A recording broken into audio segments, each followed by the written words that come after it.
Sometimes it causes me to tremble, tremble, tremble. Were you there when they crucified my Lord?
Were you there when they crucified my Lord?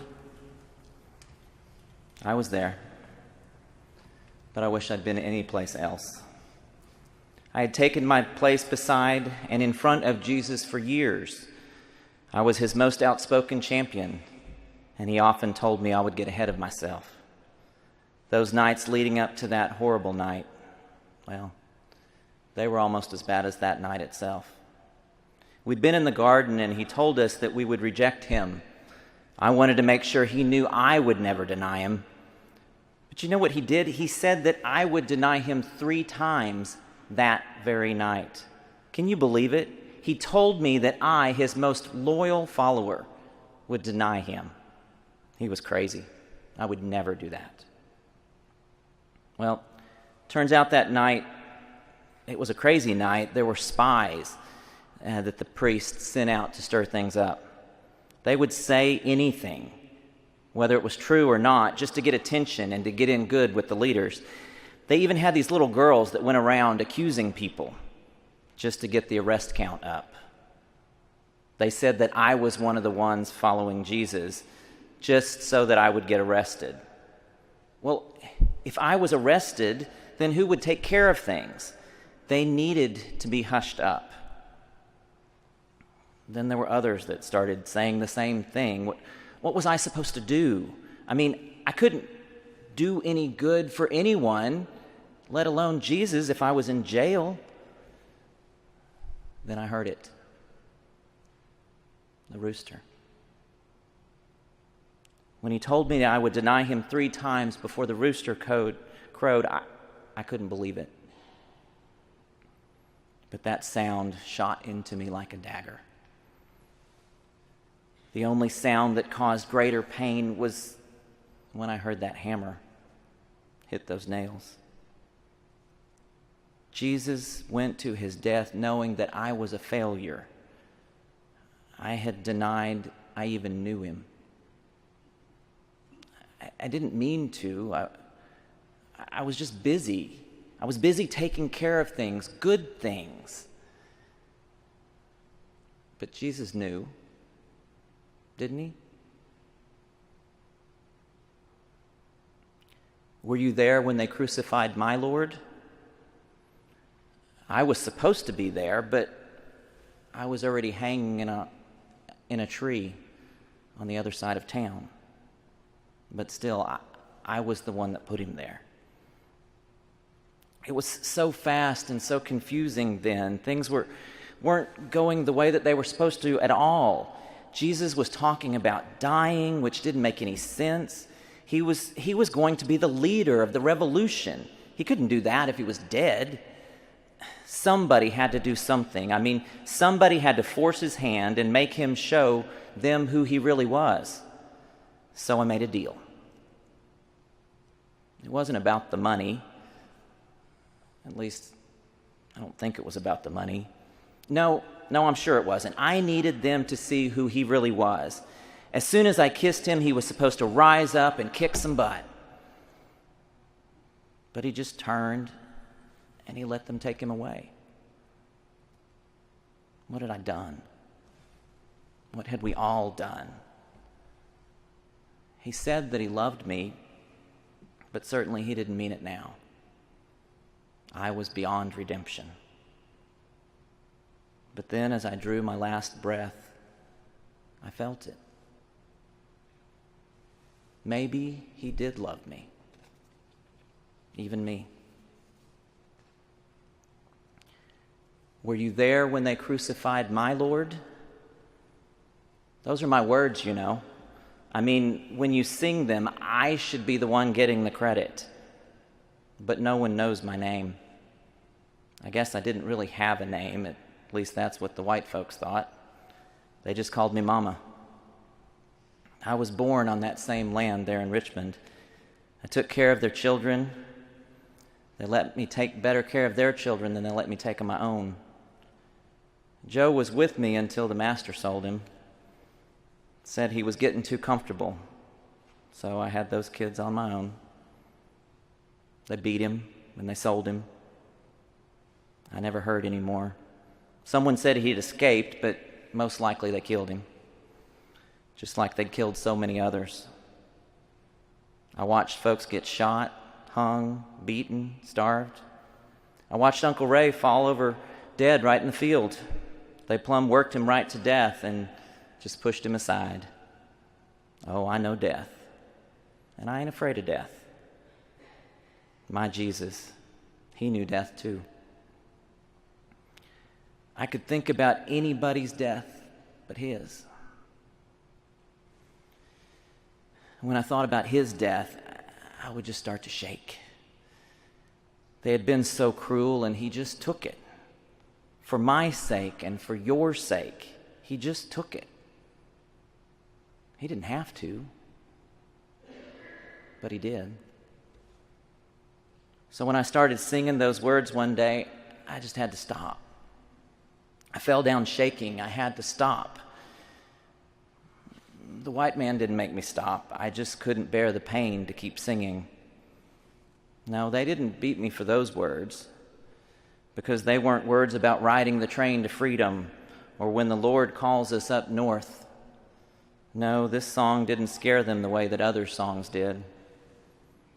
That's probably why it was one of the first songs that they ever put in one of their songbooks. Imagine one of our songs in one of their songbooks. because it was just a song about how Jesus suffered and died. That didn't scare him the way that the other songs did. Funny thing is, it should have.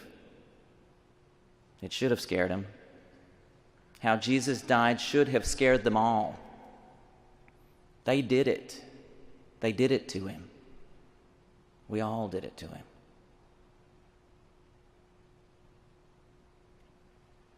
Were you there when they crucified my Lord?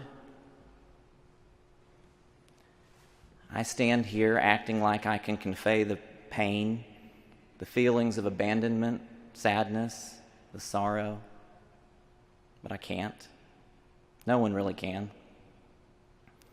But we do know pain. We know abandonment. We know sadness. We know sorrow. So I think we can get a glimpse of maybe what it was like to be there. When Dr. Travis welcomed folks to the noonday concert on Tuesday, Al told people to look at the front window, the invitation window. He said that there are 5 lancets which symbolize the 5 wounds of Christ. He pointed out how that Jesus is standing in the middle with his arms outstretched, calling us to follow him, to welcome us into his warm embrace. Just because you can't see that window tonight doesn't mean that the 5 lancets symbolizing the 5 wounds of Christ aren't there. It doesn't mean that you can't remember those wounds, the pain, the suffering that he endured. And just because you can't see Jesus with his outstretched arms doesn't mean he's not there. Yes, the dark and the blackness will sometimes make it hard to see Jesus, but it doesn't mean he's not there, calling us to remember, calling us to follow.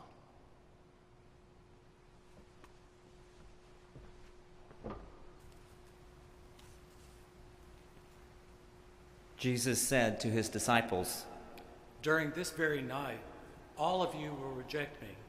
As the scriptures say, I will strike down the shepherd, and the shepherd will be scattered.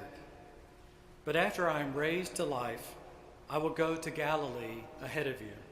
Peter spoke up. "Even if all the others reject you, I never will." Jesus replied, "I promise you that before a rooster crows tonight, you will say 3 times that you don't know me." But Peter said, "Even if I have to die with you, I will never say I don't know you." All the others said the same thing.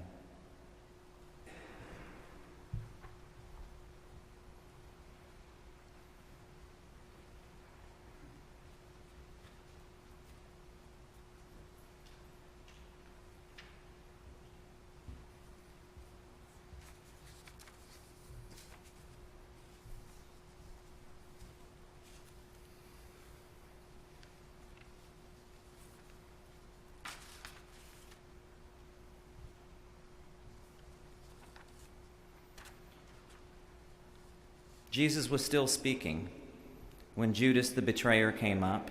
He was one of the 12 disciples, and a large mob armed with swords and clubs was with him. They had been sent by the chief priests and the nation's leaders. Judas had told them ahead of time, "Arrest the man I greet with a kiss." Judas walked right up to Jesus and said, "Hello, teacher." Then Judas kissed him.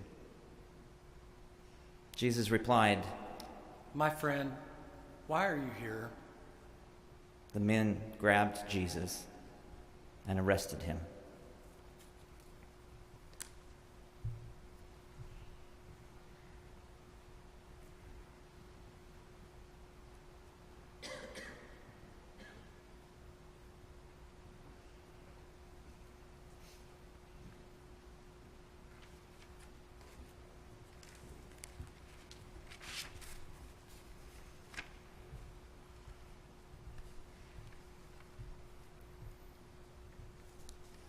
The chief priest and the whole council wanted to put Jesus to death. So they tried to find some people who would tell lies about him in court, but they could not find any. Even though they had come and tell lies, at last 2 men came forward and said, "This man claimed that he would tear down God's temple and build it again in 3 days." The high priest stood up and asked Jesus, "Why don't you say something in your own defense? Don't you hear the charges they're making against you?" But Jesus did not answer. So the high priest said, "With the living God looking on, you must tell the truth.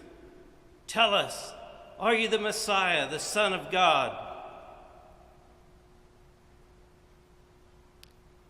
"That is what you say," Jesus answered. But I tell all of you, soon you will see the Son of Man sitting at the right side of God, all-powerful, and coming on the clouds of heaven. The high priest then tore his robe and said, "This man claims to be God. We don't need any more witnesses. You have heard what he said. What do you think?" They answered, "He is guilty and deserves to die." Then they spit in his face and they hit him with their fists. Others slapped him and said, "You think you are the Messiah, so tell us who hit you."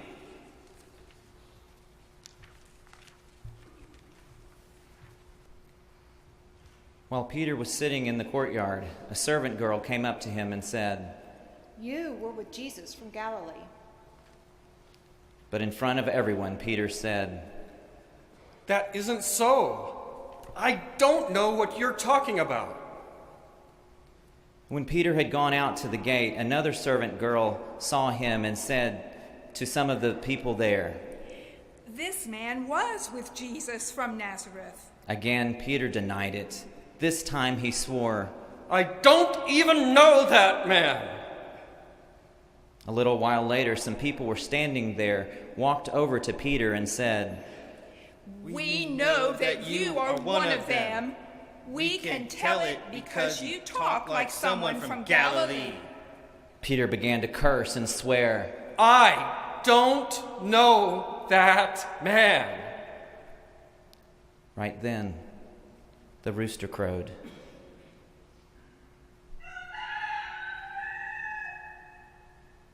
And Peter remembered that Jesus had said, Before a rooster crows, you will say 3 times that you don't know me.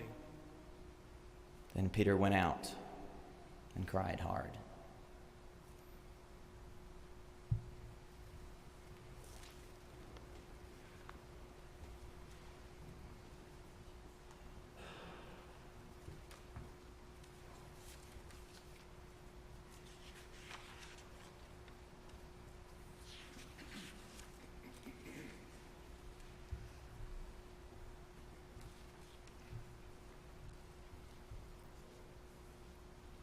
The governor's soldiers led Jesus into the fortress and brought together the rest of the troops.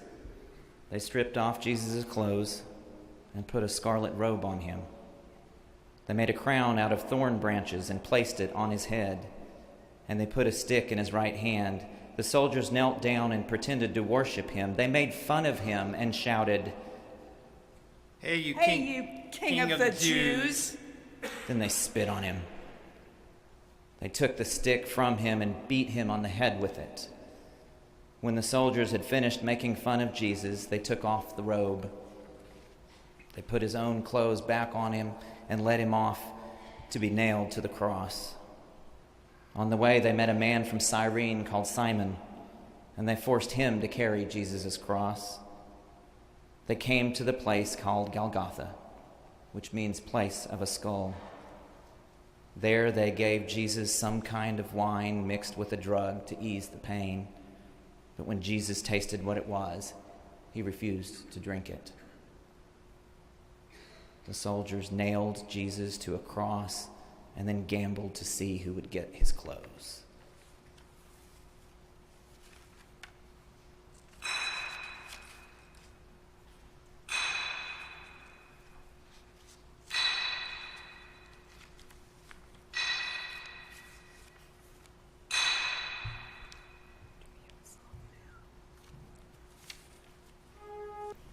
At noon, the sky turned dark and stayed that way until 3 o'clock. Then about that time, Jesus shouted, Eli, Eli, lama sabachthani, which means, my God, why have you forsaken me? some of the people standing there heard Jesus and said, He's calling for Elijah. One of them once ran and grabbed a sponge. He soaked it in wine, then put it on a stick and held it up to Jesus. Others said, Wait, let's see if Elijah will come and save him. Once again, Jesus shouted, and then he died.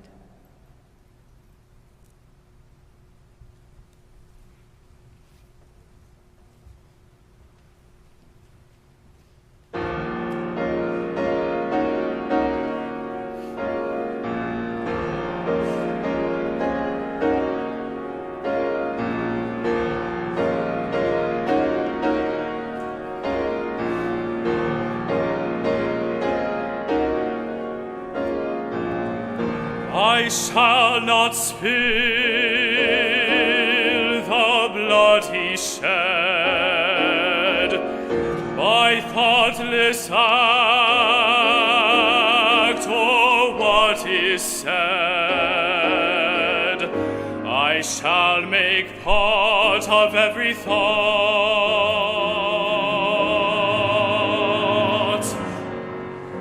the price with which my soul was bought.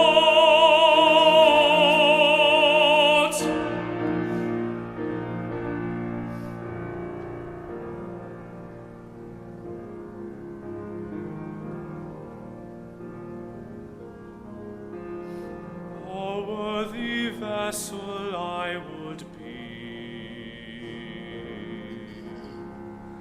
a worthy vessel I would be, a worthy vessel help me be, a cup to hold your grace,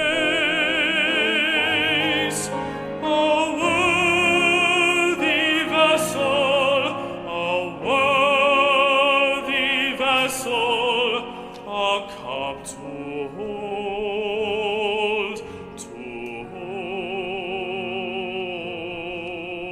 your grace.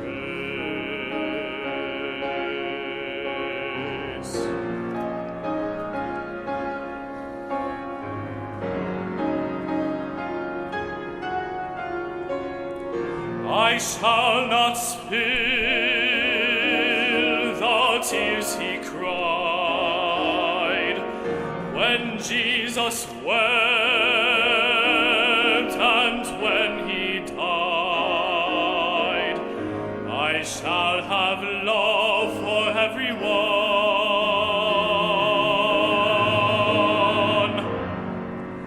and in each face see God's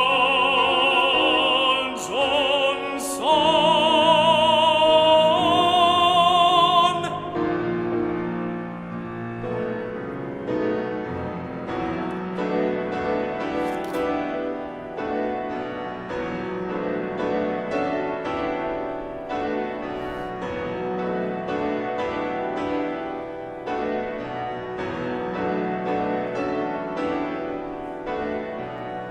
I shall not spill the blood, the tears. I shall hold firm the cup of grace. Oh, pour from me as grace pours in,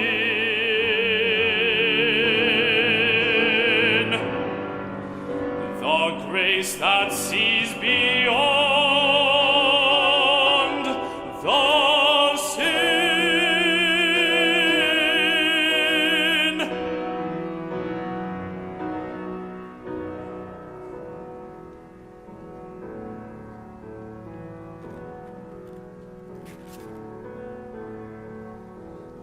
worthy vessel I would be.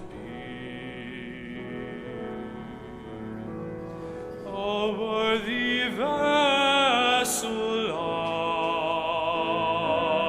would be.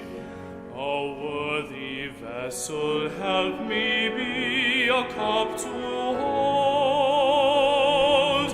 your grace. A worthy vessel, a worthy vessel, a cup to hold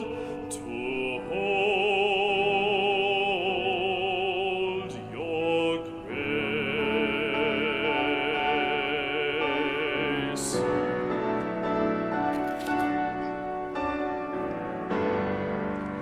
A worthy vessel, help me be.